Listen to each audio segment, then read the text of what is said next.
In this video, I'm going to share to you on how you can change the worksheet direction to right to left in Microsoft Excel. So let's get started.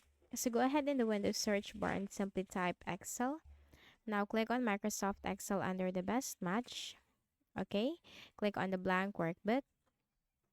Now from here, if you're going to move the arrow of our keyboard to the worksheet, this will move from left to right. Okay. So this will be from here at the left and then it will move to the right. So how can we change this to right to left? It's just very easy. Click on the File tab and here you have to click on More. Click on Options. Then the Excel Options window will appear. Click on the Advanced. Then we need to simply scroll down until we can find the option Display Options for this workbook. So here we can find the option Display Options for this worksheet. So that's under Display Options for this workbook. Then we need to go Display Options for this worksheet and we can find Show Sheet right to left. So we just need to simply check it to enable it and click on OK.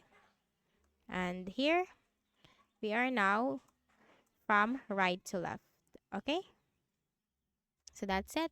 I hope this video helped you. Kindly please do not forget to hit the like button and subscribe to this YouTube channel for more tutorials like this. Thank you for watching.